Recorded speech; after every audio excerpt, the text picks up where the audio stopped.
Mas também eu acho que é um ato de caridade dar a educação moral, educação até, podemos dizer assim, não estou querendo definir coach financeiro, mas até educação financeira, né?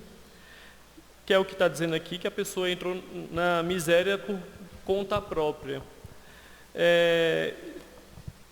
E se a gente até vê vídeo sobre, vou dizer assim, já que o assunto é financeiro, se a gente até vê vídeo sobre educação financeira, uma coisa que é citada é cortar supérfluos, cortar gastos inúteis, né?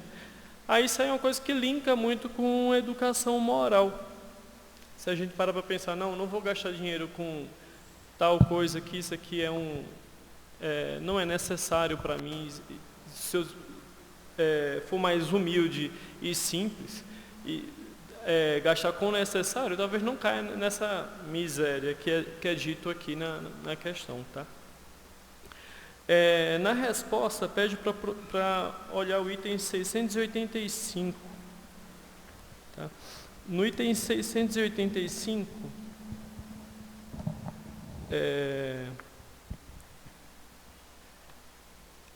é questionado do homem direito ao repouso da sua velhice, né? E é respondido que sim, ele não é obrigado a nada, senão a proporção de suas forças, né? Meio que, olha, contribuiu um tempo suficiente com o trabalho, com o esforço, e está meio que na sua velhice aproveitando o gozo do seu trabalho, né? Nós, como sociedade, existe uma coisa chamada previdência, né? Que a pessoa paga com o suor do trabalho e com determinada idade usufrui daquele trabalho, né?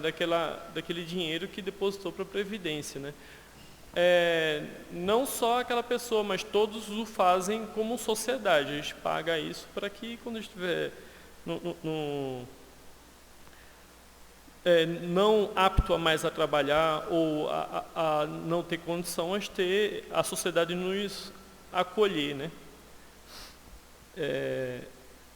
Aí, finalizando essa parte da desigualdade e das riquezas, eu vou dar início às provas da riqueza e da miséria. Pessoal, como eu disse para vocês antes de ler a pergunta, eu fui meio que pego de surpresa. Quem iria falar hoje é o Hélio. Eu comecei a estudar isso aqui tudo hoje, tá? Caso vocês tenham algo a falar, podem ficar à vontade, podem complementar, podem levantar o braço, eu até agradeço, tá? No item 814, é perguntado por que Deus concedeu a uns a riqueza e a outros a miséria. Para provar a cada um de uma maneira diferente. Aliás, vós o sabeis. Essas provas são escolhidas pelos próprios espíritos, que muitas vezes sucumbem ao realizá-las. Tá, primeiramente, nós como espíritas sabemos que há reencarnações, né? Hoje eu posso nascer rico como eu posso nascer pobre. Dito isso, eu vou lá na questão 132 aqui do Livro dos Espíritos, tá? Qual a finalidade da encarnação dos espíritos? Deus impõe a fim de levarmos à perfeição. Para uns é uma expiação, para outros é uma missão. Então, como diz o próprio Espiritismo, existem múltiplas vidas, né? Múltiplas encarnações. Umas com o intuito de missão, outras com o intuito de expiação, né? E, para isso, essas múltiplas encarnações para chegarmos à perfeição, né? A perfeição moral, a perfeição intelectual. Complementando ainda essa resposta, eu vou na questão 258. Tá? Pessoal, vou ficar passando aqui de quesitos, porque eu estava fazendo meio que uma pesquisa bibliográfica no livro, e é assim que eu estudo, né? Mas também, caso alguém queira citar algum quesito do Livro dos Espíritos, fique à vontade, tá? Como eu falei, lá na 258,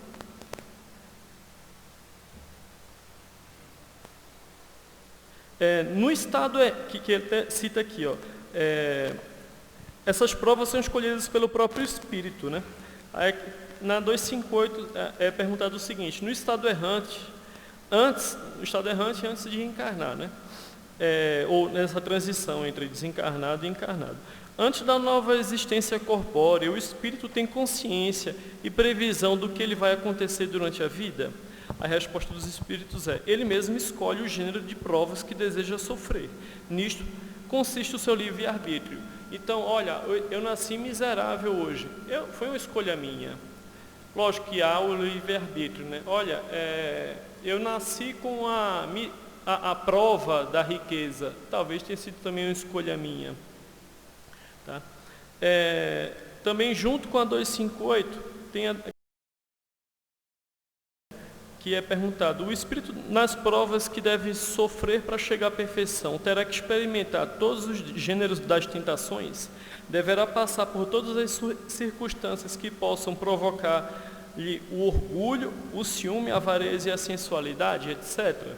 A resposta dos espíritos foi: certamente não, pois sabeis que há os que tomam desde o princípio um caminho que afasta de muitas provas, mas aqueles que se deixam levar pelo mau caminho correm todos os perigos do mesmo. O espírito pode pedir riqueza e esta lhe será dada. Então, segundo o seu caráter, poderá tornar-se avarento e pródigo, egoísta ou generoso, ou ainda entregar-se a todos os prazeres da sensualidade. Mas isso não lhe quer dizer que ele deveria passar forçosamente por todas essas tendências. Só complementando, elas têm o livre-arbítrio e escolher nossas provas, nossa missão, a que conferir a nós, né, durante a vida. Tá? E uma questão quase que semelhante a essa, está mais adiante, lá na 925. Tá? Que até na 925 pede para olhar a 814. Na 925, questiona o seguinte: por que Deus beneficia com bens da fortuna certos homens que não podem merecê-los? A resposta é: este é um favor aos olhos daquele que enxerga além do presente. Mas sabeis, a fortuna é uma prova generosa, mais perigosa que a miséria. Ver item 814. Alguém tem algo a acrescentar? Então seria basicamente isso. A prova das misérias e das escolhas cabe a nós nesse período de erraticidade, né? Lógico que os espíritos superiores, eles nos orientam a seguir: olha, segue esse caminho que vai ser melhor, essa cruz aqui você vai conseguir carregar, né? Mas, basicamente, é uma escolha nossa de estar aqui meio que na miséria ou nos excessos. Tá? Nós, como espíritas, eu penso, né, que a gente tem que entender que o termo miséria e riqueza é apenas um título. Porque quem acredita em múltiplas vidas, né, em reencarnação, sabe que a vida que vivemos hoje, ela é passageira, ela é apenas um dia ao longo de uma vida inteira espiritual. Então, a miséria nada mais é que, às vezes, uma prova ou uma missão que a pessoa está para ou servir de exemplo, ou até de exemplo para si mesmo, como prova de resiliência, de resignação, da quebra do orgulho, da vaidade. Ou a prova da riqueza, que eu acho que é muito mais uma prova do que uma missão, tá? Para nós lutarmos contra o nosso orgulho, contra a nossa vaidade, para o poder da riqueza nos subir na cabeça, né? Vamos lá para 815. Qual dessas duas provas é a mais perigosa para o homem, a da miséria ou da riqueza? Tanto uma como a outra. A miséria provoca a murmuração contra a providência. A riqueza leva a todos os excessos. Tá. Nisso, eu vou até citar vocês já devem ter visto, tem uma moça muito famosa, moça, de forma de brincadeira de dizer, tá? No Céu e no Inferno, né? Que é a Condessa Paula. Vocês já leram sobre ela, né? Tá? A Condessa Paula é o exemplo que muita mulher desejava para ela. Ela era condessa, então mulher de um conde, tem o seu castelo. Era uma mulher jovem, bela e rica. Vê que beleza? Nascida de uma família ilustre. E além disso, morreu um modelo completo de todas as virtudes do coração e do espírito. Ela morreu só aos 36 anos, em 1851. É uma dessas criaturas cuja a morte põe em todas as bocas a seguinte palavra: porque Deus retira tão cedo uma pessoa como esta da terra. Né? Aí eu vou falar aqui o finalzinho, tentar sintetizar o finalzinho que a Condessa Paula falou na psicografia, né? Que está aqui no livro Céu e Inferno, tá?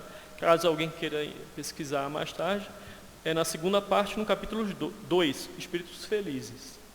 Tá? O espírito da Condessa Paula escreveu o seguinte: não foi sem lutas que eu cheguei à posição que ocupo na vida espiritual.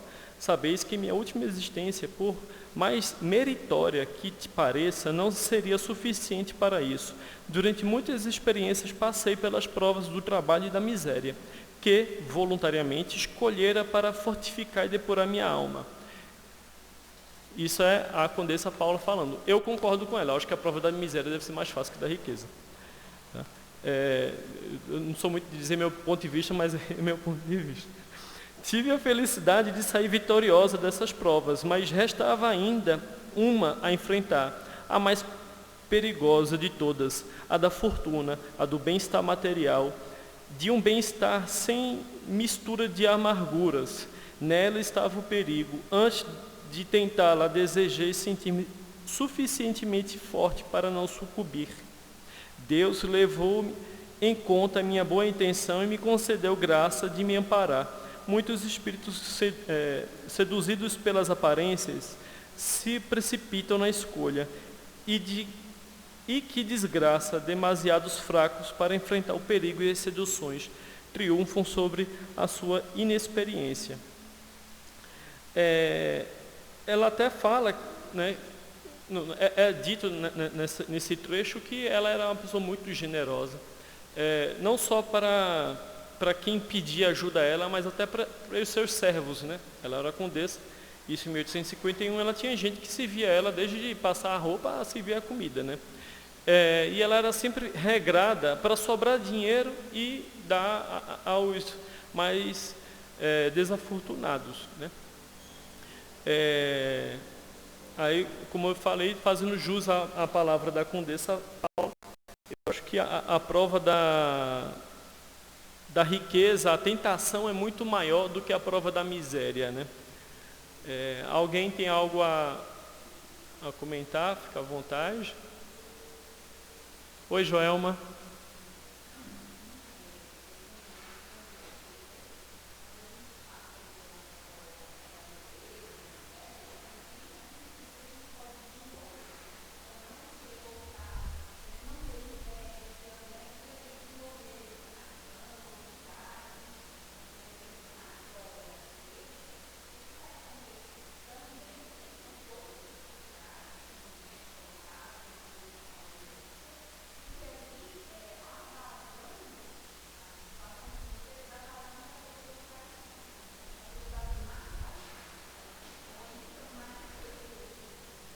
Sim.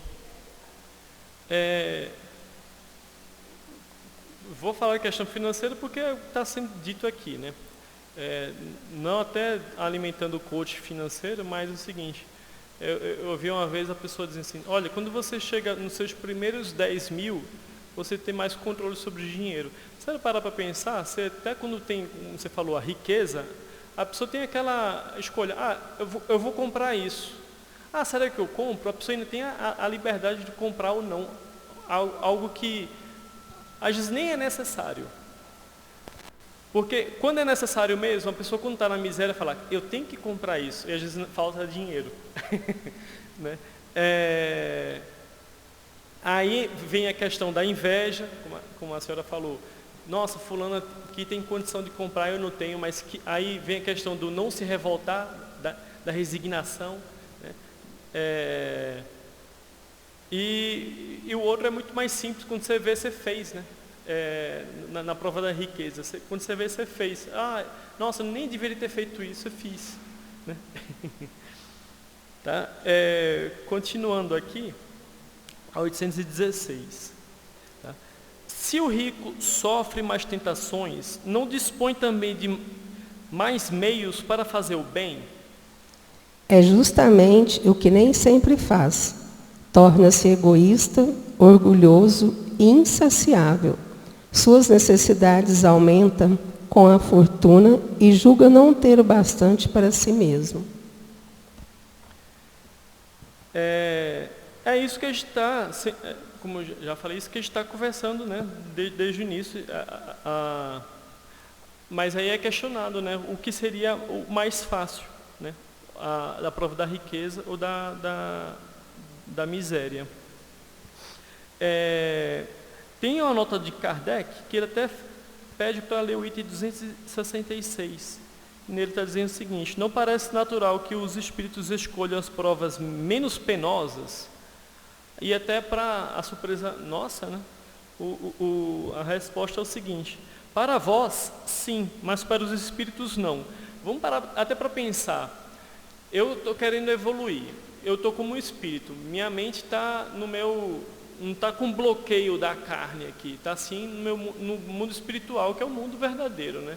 Minha mente está fluida, está no meu máximo, e eu vou encarnar, me põe o máximo de prova possível, o máximo de missão possível, que eu quero chegar logo na evolução, quero logo crescer, né? Eu penso que o espírito deve pensar dessa forma. Bem, mas aí falo que a resposta dos espíritos, né? Para vós sim, mas pelo espírito não, né? Quando ele está liberto da matéria, cede à ilusão, e a sua maneira de pensar é diferente, né? Porque ele está pensando com o total gozo do seu intelecto, né? Então, quando é questionado da prova a mais penosa, vamos pensar dessa forma: o espírito, ele quer o mais penoso para ele, ele quer o que ele vai tentar abraçar o máximo possível, né? Segundo a resposta dos espíritos no item 266. Aí tem uma notinha de Kardec, a senhora pode ler, por gentileza? A posição elevada no mundo e a autoridade sobre as semelhantes são provas tão grandes e arriscadas quanto a miséria. Porque quanto mais o homem for rico e poderoso, mais obrigações tem a cumprir. Maiores são os meios de que dispõe para fazer o bem e o mal. Deus experimenta o pobre pela resignação e o rico pelo uso que faz de seus bens e de seu poder. A riqueza e o poder despertam todas as paixões que nos prendem à matéria e nos distanciam da perfeição espiritual. Foi por isso que Jesus disse: em verdade vos digo, é mais fácil um camelo passar pelo fundo de uma agulha do que um rico entrar no reino dos céus. Só um adendo, acho que todo mundo já sabe, ou a maioria deve saber, o camelo que ele fala aí é a corda de amarrar barco, tá? Uma corda grossa, né? Então, a analogia é uma linhazinha passar na agulha, ou aquela corda grossa passar na agulha, né?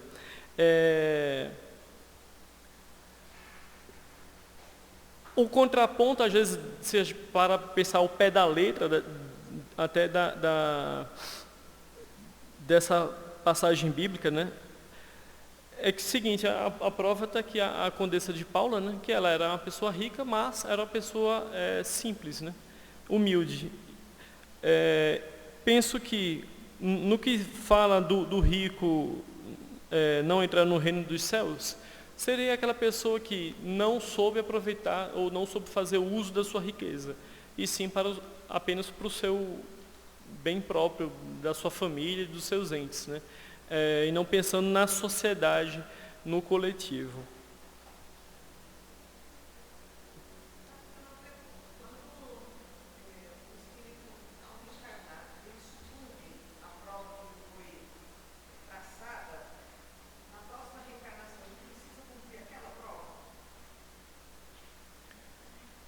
Tá. Não, não necessariamente ele precisa cumprir aquela prova que ele sucumbiu, né? Eu não, né? Existe até uma frase bíblica que Jesus falou, né? O amor cobre a multidão de pecados, né? Às vezes, até é o seguinte, se eu tinha aquilo para meio que para provar ou para passar por aquilo na minha vida. Supondo na outra vida eu meio que dei um start, né, mental, moral, eu começo a fazer boas ações, começo a ser caridoso e mudar a forma que eu era nas minhas vidas passadas, aí como a frase bíblica já está dizendo, né? O amor tá cobrindo a multidão de pecados. Eu estou me adiantando moralmente e até pagando pelos aqueles erros cometidos anteriormente. Ficou claro? Mais alguém?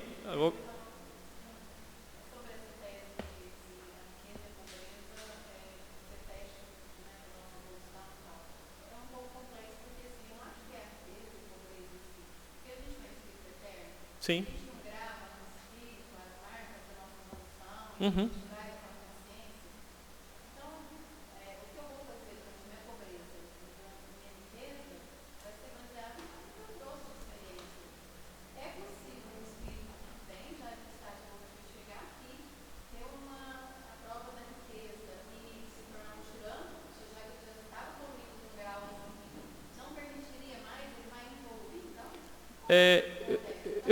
Eu vou dar o exemplo de São Francisco de Assis.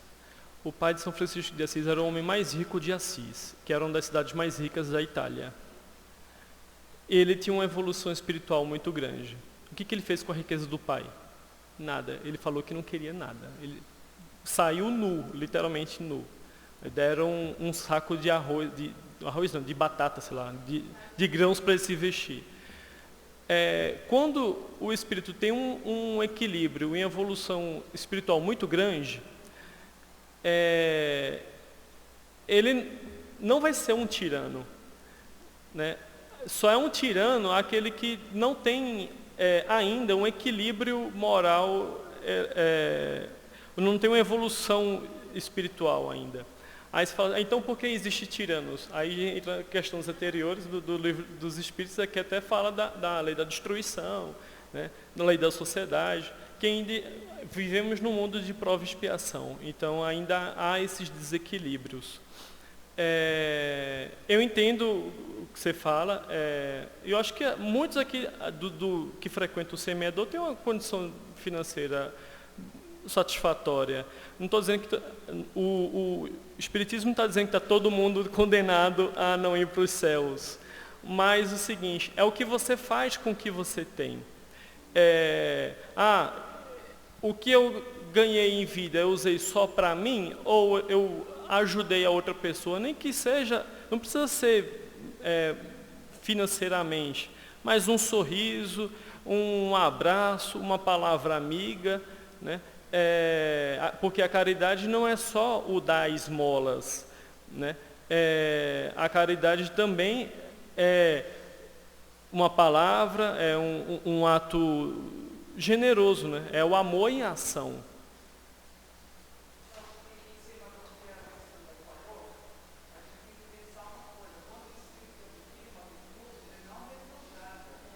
Uhum.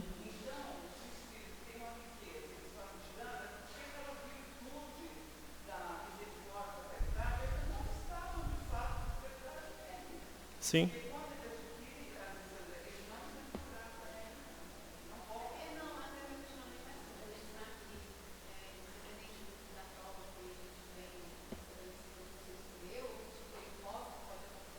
Uhum. Sim.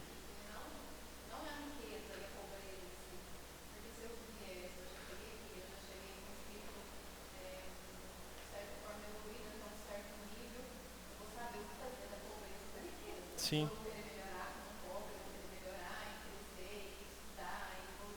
Uhum.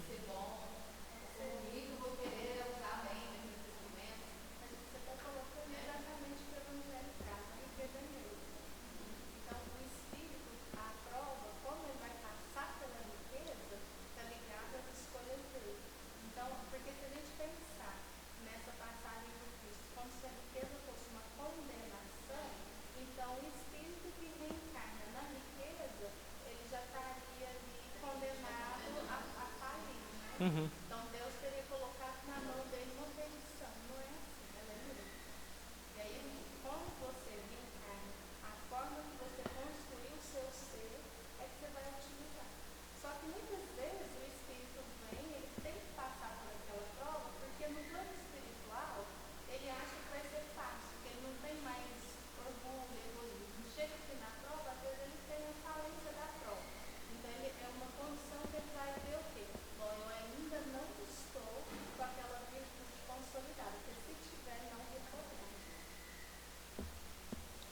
Mais alguém? Bem, agora iremos dar início ao item 6, igualdade dos direitos do homem e da mulher. Pessoal, lembrando que esse livro foi escrito em 1857, né? Não existia igualdade entre homem e mulher, né? E eu acho até que esse livro estava na vanguarda do direito da mulher, porque em 1857 eu acho que a mulher não tinha ainda... em 1827, no Brasil, a mulher podia estudar. E em 1800 e alguma coisa, eu acho que em 59, a mulher podia cursar faculdade, se eu não me engano. Tá? Mas aí, por falar em datas, né, eu vou até citar aqui algumas datas, para você ver como a gente ainda é atrasado. Né? Em 1932, no Brasil, a mulher pôde votar. Né? Minha avó, ela nasceu em 22, então quando ela nasceu, a mãe dela não podia votar ainda. Em 62, essa aqui eu achei mais absurda, por coincidência, é o ano que meu pai nasceu, foi criado o Estatuto da Mulher Casada. Parece até cômico. A mulher podia trabalhar sem autorização do marido, ela podia trabalhar. Ela tinha direito a receber herança, que também eu acho um absurdo. Se tivesse só filha mulher, o pai só tivesse filha mulher, eu não sei para quem é a herança, não. E o mais cômico é o seguinte: a mulher podia viajar sem autorização do marido.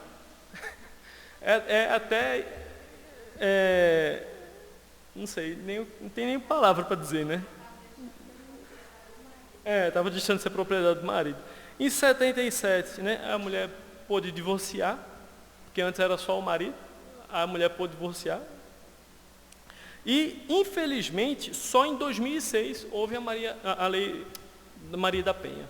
Você vê o quão somos atrasados, né? Nossa Constituição de 88, o Fred, nosso jurista, sabe, né? Que deu a igualdade entre homem e mulher. Quer dizer, eu nasci, a mulher não era igual ao homem perante a lei, só em 88. É muito atraso, né, gente?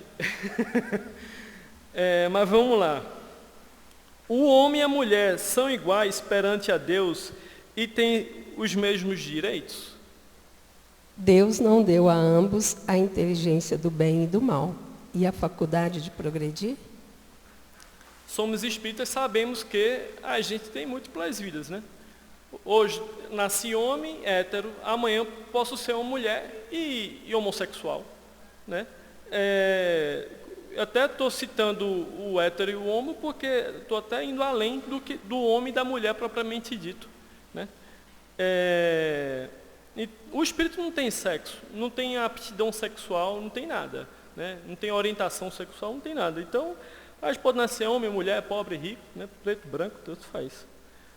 É algo para galgarmos a mais experiência, intelecto, moral, e experiência moral, né? De onde procede a inferioridade moral de uma mulher em certas regiões? Do domínio injusto e cruel que o homem exerceu sobre ela. uma consequência das instituições sociais e do abuso da força sobre a debilidade. Entre os homens, pouco adiantados do ponto de vista moral, e força é o direito. Eu responderia essa pergunta com a palavra, né? De onde vem essa inferioridade moral da mulher em certas regiões? Eu acho que da ignorância do homem, né? Porque não tem inferioridade, né? Muitos homens ainda prevalecem da tirania, né? Que é o uso da força sobre o fraco. O feminicídio. O feminicídio, a lei é até nova, esqueci de ver a data do feminicídio. Semana passada teve uma reforma, não teve? Mas já tem a lei antes, não tem?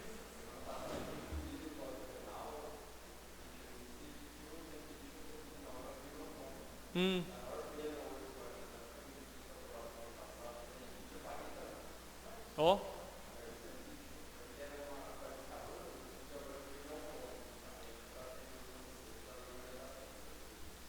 Obrigado pela luz.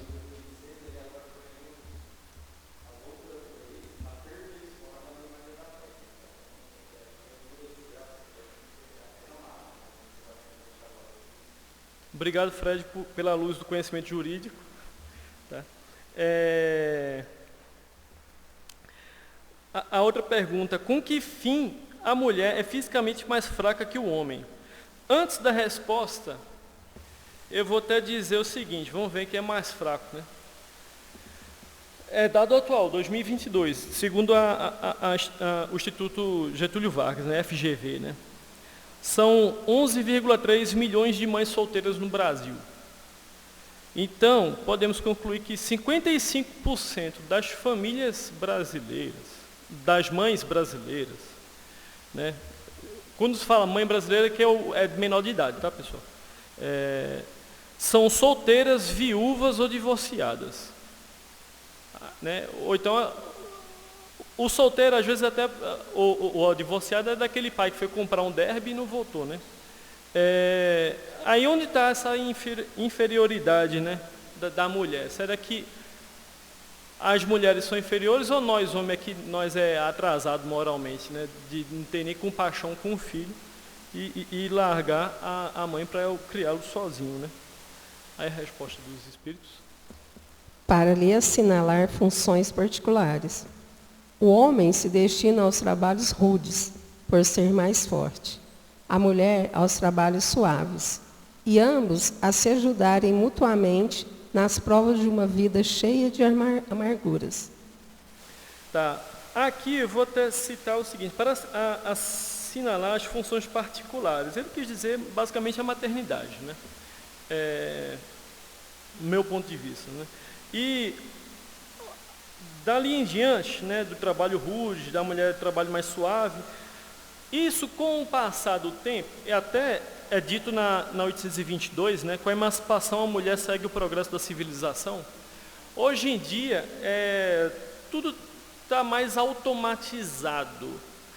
Não tinha o trabalho braçal, como em 1857, no campo, por exemplo. Hoje em dia, uma máquina, sou agrônomo, a máquina elabora sozinha. Você programa via GPS, a máquina faz tudo. Lógico, não é toda fazenda que tem isso, né?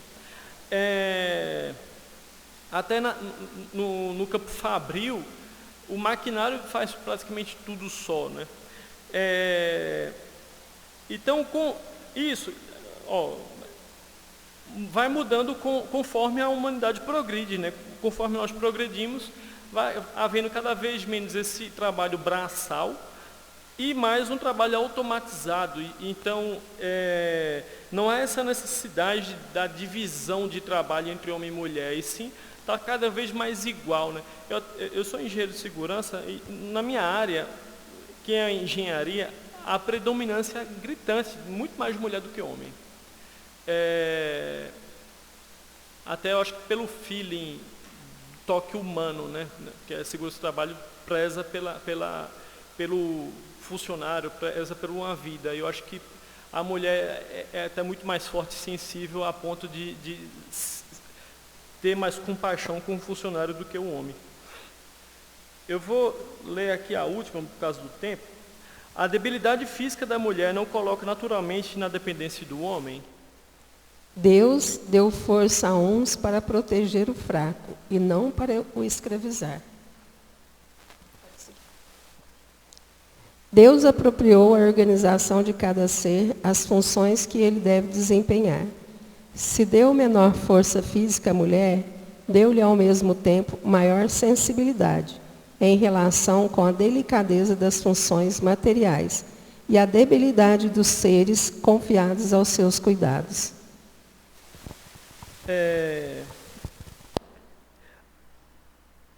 Tem que eu não achei a citação, né, que fala que tem até aqui no Livro dos Espíritos, que o mais forte deve proteger o mais fraco, né? E também podemos citar esse trecho de Mateus, né, que Cristo fala, né? O que faz aos pequeninos irmãos, fizeste a mim. Tá? Eu acho que deve haver uma simbiose do casal para que se ajudem mutuamente no crescimento, não só do casal, mas crescimento moral e intelectual. E não haver uma predominância do homem querer mandar acima da mulher através do medo, da palavra, da força física, né? Isso aí é para uma pessoa que é infelizmente ignorante ainda da questão moral, né? Achar que deve prevalecer em cima da força física. Pessoal, eu vou encerrando por aqui. É interessante a 821, 822 e o item A, né? Quem tiver interesse de ler em casa. Agradeço a todos e tenham uma boa noite, uma ótima semana. Fiquem com Deus.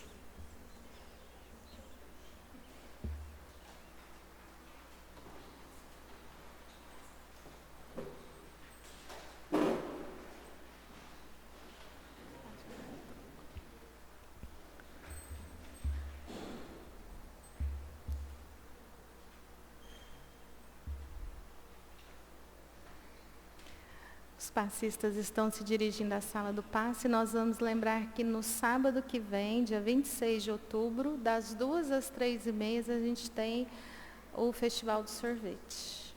Então, não todos convidados. É uma tarde muito assim, alegre, né? A gente vem, uma delícia o sorvete. Quem tem medo de engordar, não tem problema, o sorvete é fluidificado, até emagrece, né? Quanto mais toma, mais emagrece. Então, vamos, nesse instante, fechar os nossos olhos e lembrar de Jesus, quando aqui esteve, tomou como seu primeiro discípulo Maria de Magdala, conversou com a mulher samaritana, mostrando e demonstrando essa igualdade entre os seres, que a tua doutrina possa sempre nos esclarecer e, acima de tudo, tocar as nossas almas, nos levar à consciência, onde a lei de amor, a lei de Deus está gravada, compreendendo a nossa igualdade, o nosso dever de fraternidade, de solidariedade, mas, acima de tudo, a felicidade de amarmos e de servirmos em Teu nome e em nome do Pai. E é com a oração que nos ensinastes que rogamos a magnetização das águas que aqui estão colocadas, aquelas que estão nos lares, e rogamos também o tratamento espiritual para os irmãos que não estejam aqui, a preparação para os que aqui estão, mas que nesse momento de oração, reunindo todos os nossos mais nobres sentimentos, que durante essa oração, todo o planeta Terra esteja envolto no Teu amor, Senhor, na Tua luz. Pai nosso, que estais no céu, santificado seja o vosso nome. Venha a nós o vosso reino. seja feita a vossa vontade, assim na terra como no céu. O pão nosso de cada dia, dai-nos hoje. Perdoai as nossas dívidas, assim como perdoamos aos nossos devedores. E não nos deixeis cair em tentação, mas livra-nos de todo o mal. Assim seja. Vamos em paz e que Jesus nos acompanhe.